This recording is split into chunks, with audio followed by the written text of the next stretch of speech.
Hello everyone, welcome new another blog. আশা করি আপনারা অনেক বেশি ভালো আছেন।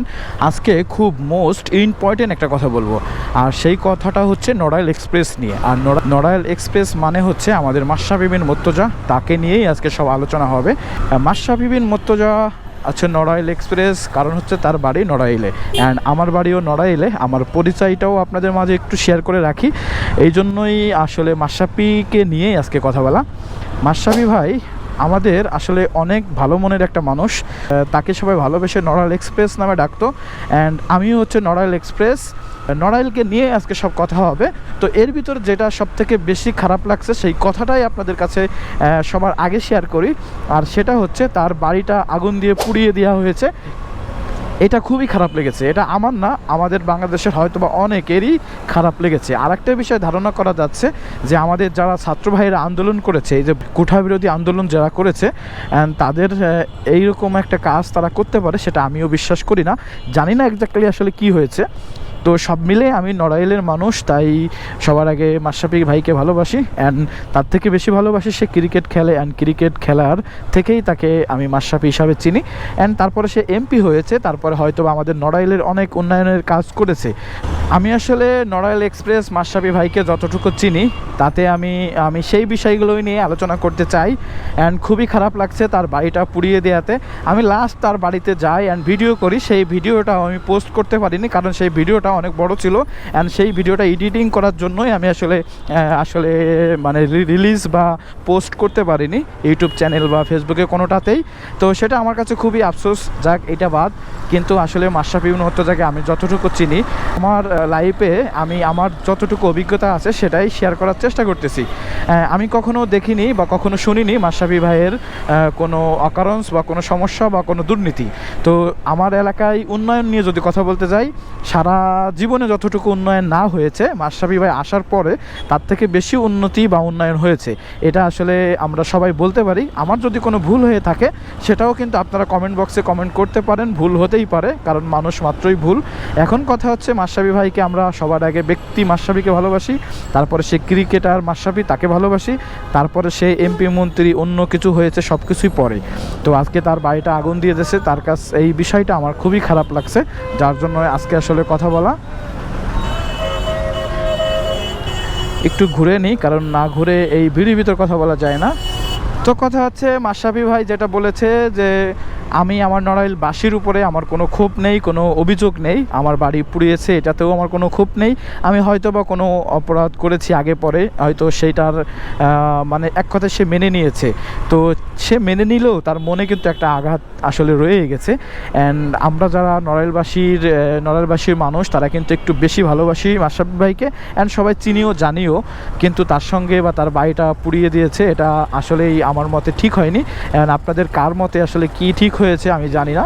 আমার বিবেক বিবেচনায় যেটা বললো আমি সেটাই আপনাদের মাঝে শেয়ার করার চেষ্টা করতেছি। তো তার কয়েকটা ভিডিও ফুটেজ আমি দেখলাম ইউটিউবে বা খবরে দেখেছি। তো সেখান থেকে আমার কাছে মনে হলো মাশরাফি ভাইয়ের একটা ভিডিও বানানো উচিত, যেহেতু আমার খুবই একদম মানে প্রতিবেশী তো বলা যেতেই পারে। অ্যান্ড সে আসলে অনেক ভালোবাসার একটা মানুষ, তার জন্যই আজকে এত বেশি কথা তাকে নিয়ে বলা হচ্ছে।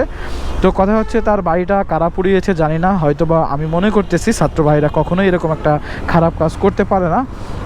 এখন বাদবাকিটা আপনারা বুঝে নিতেই পারেন। এখন কথা হচ্ছে যে এই ছাত্র আন্দোলন নিয়ে মাশরাফি ভাই কেন চুপ ছিল সেটা। মাশরাফি ভাই আসলে চুপ ছিল তার কারণ হচ্ছে মাশরাফি ভাই যে পজিশনে ছিল সেখান থেকে কিন্তু একটা সবাই আমরা ছাত্ররা যেটা চাচ্ছিলাম, একটা স্ট্যাটাস বা একটা মানে আমাদের পাশে এসে দাঁড়ানো বা কোনো কথা বলা, এরকম একটা কিছু কিন্তু আমরা সবাই চাচ্ছিলাম বা ছাত্র ভাইরা চাচ্ছিল।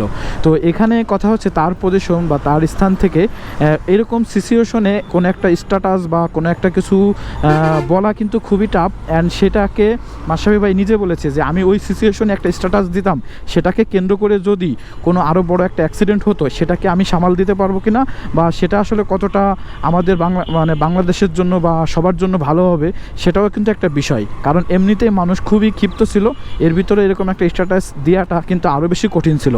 তো তার জায়গা থেকে সে নীরব ছিল, কিন্তু সে এটা বলেছে যে আমি মনে করেছি এটা আসলে যৌক্তিক আন্দোলন, এটাও সে মেনে নিয়েছে এবং ব্যর্থতাও স্বীকার করেছে। এটা যৌক্তিক, এটা আসলে সংস্কার হবে, কিন্তু আসলে এত কিছু হয়ে যাবে, এত বড় করে গণ্ডগোল হবে সেটা সে আজ করতে পারেনি। আর যখন তার স্ট্যাটাস দেওয়ার একটা সময় ছিল, তখন যদি স্ট্যাটাস দিত তখন সে বলছে যে আমি এটা কন্ট্রোল করতে পারবো কিনা বা আমি এটাকে নিয়ন্ত্রণ করতে পারবো কিনা সেটাও কিন্তু একটা বিষয়। তো তার জায়গা থেকে সে চুপ ছিল এবং সে এইটাকে এই জন্যই আমাদের মাঝে শেয়ার করেছে। অ্যান্ড তার আসলে নড়াইলবাসীর উপরে কোনো ক্ষোভ নেই। আমি তো আসলে তার থেকে অনেক ছোটো অ্যান্ড বড় ভাই বেরাদের কাছ থেকে জানতে পারছি যে তার ডাকনাম ছিল কৌশিক, অ্যান্ড সে আসলে খুব ভালো মানুষ। আমার মনে হয় এই কৌশিক বা এই মাশরাফি বিন মুর্তজা ভাইয়ের মতন মানুষ হয় না। অ্যান্ড তার বাড়িটা পোড়ানোও ঠিক হয়নি। এখানে তো সিগন্যাল পড়ে গেল, মনে হয় সামনে যে কথা বললে ভালো হয়। তো আমাদের মাশরাফি ভাই আরও কয়েকটা ইনফরমেশন শেয়ার করেছে, সেটা হচ্ছে মাশরাফি ভাইয়ের মেয়ে কিন্তু 17ই জুলাই থেকেই ইনস্টাগ্রাম অ্যান্ড হচ্ছে টুইটার মনে হয় মেবি বললো যে 17 তারিখ থেকে 17 জুলাই থেকেই কিন্তু কিছু স্ট্যাটাস দিচ্ছিল ছাত্র আন্দোলনের পক্ষে। অ্যান্ড সেটা যৌক্তিক ছিল বলে মাশরাফি ভাইয়ের কাছে মাশরাফি ভাইয়ের মেয়ে জিজ্ঞেস করেছিল যে বাবা তোমার কি কোনো প্রবলেম আছে কিনা, বা আমি যে স্ট্যাটাসগুলো দিচ্ছি তোমার কোনো সমস্যা আছে কিনা। তো মাশরাফি সেখানে বলেছে না আমার কোনো সমস্যা নেই। এবং সে আরও একটা জিনিস অ্যাড করেছে, যদি তোমার স্কুল থেকে তোমাকে কখনো ডাকে বা যাইতে বলে আন্দোলনে তখন তুমি তাদের পাশে থাইকো, এরকমভাবে কথাটা বলছে। তার মানে কি ইনস্টাগ্রাম বা আপনার হচ্ছে ইনস্টাগ্রামে যখন ঢোকা হবে তখন স্ট্যাটাসগুলো দেখলে কিন্তু বোঝা যাবে যে তার মেয়ে, এই জন্য নামটা আসলে ভুলে গেলাম, সে আসলে কি স্ট্যাটাস দিয়েছে কিনা অ্যান্ড সে পক্ষে আছে কিনা তার মেয়ের স্ট্যাটাস দেখলেও কিন্তু বোঝা যায়। তো আজকে এই ছাত্র আন্দোলনকে কেন্দ্র করেই কিন্তু তার বাড়িতে আগুন দেওয়া হয়েছে, একদম পুড়িয়ে দেওয়া হয়েছে। তো বিষয়টা আমাদের খুবই খারাপ লাগছে। অ্যান্ড এখানে আরও একটা সমস্যা আছে খুবই বড়, সেটা হচ্ছে তার বাসায় প্রায় 8-10 জন বা এরকম সংখ্যা বলছে, ধরে নিলাম যে 10 জন এতিম ছেলে মেয়ে থাকতো বা ছেলে ছিল বাসাতে। অ্যান্ড তারা আসলে এই বাসাতেই থাকতো, পড়াশোনা করতো, খাওয়া দাওয়া করতো, আর এইটা দেখাশোনা করতোই তার মা। আর মাশরাফি বলেছে যে আমরা তো সবসময় বাড়ি থাকি না, এই যারা এতিম বাচ্চারা ছিল তারাই কিন্তু এই আমার মা বাবাকে দেখে রাখতো অ্যান্ড তাদেরকে নিয়েই আসলে ওই বাসাতেই থাকতো। তো এখন তাদেরও ভবিষ্যৎটা কী হবে এরকম ধরনের কথাও কিন্তু বলেছে। তো এই বিষয়গুলো খুবই খারাপ লাগছে আমার কাছে। অ্যান্ড আপনারা আসলে অনেকেই জানেন না, অনেকে জানেন যে মাশরাফি আমলিগ করতো বা সে একটা প্রতীক নিয়ে নির্বাচন করেছে, তার জন্যই সে যে খারাপ হয়ে গেছে ব্যাপারটা এরকম না। কথাগুলো শেয়ার করা আছে, এটা আসলে বাস্তব, সেটাকে মানতেই হবে। আর ভালোকে ভালো বলতে হবে, খারাপকে খারাপ বলতে হবে। আর এই বিষয়গুলো আজকে আমি দুইটা ভিডিও আসছিল আমার সামনে, অ্যান্ড সেই ভিডিওর থেকেই আসলে এই কথাগুলো আমি পেয়েছি অ্যান্ড সেখান থেকেই কিছু আপনাদের শেয়ার করার চেষ্টা করেছি। তো মোটামুটি আপনারা হয়তো বা বুঝতে পারছেন আজকের বিষয়গুলো। অ্যান্ড আমাদের মাশরাফি ভাইয়ের প্রতি রইল অনেক ভালোবাসা অ্যান্ড আমার জায়গার থেকে তাকে অনেক সেলুট। অ্যান্ড আমাদের নড়াইলবাসীর পাশে সবসময় যেন মাশরাফি ভাই থাকে সেই দোয়াই কামনা করতেছি। অ্যান্ড তাকে আমরা আসলে মনের অন্তরস্থল থেকে ভালোবাসি, আর এই ভালোবাসাটা সবসময় থাকবে এটা আসলে কামনা করতেছি। অ্যান্ড আপনারাও ভালোবাসতে চান তারা অবশ্যই মাশরাফি ভাইকে সাপোর্ট দিয়ে সাহস দিয়ে সামনের দিকে এগিয়ে চলার সাহসটাও দিবেন। ওকে, আল্লাহ হাফেজ। আজকের ভিডিও এখানে শেষ। নড়াইল এক্সপ্রেস বাংলাদেশ।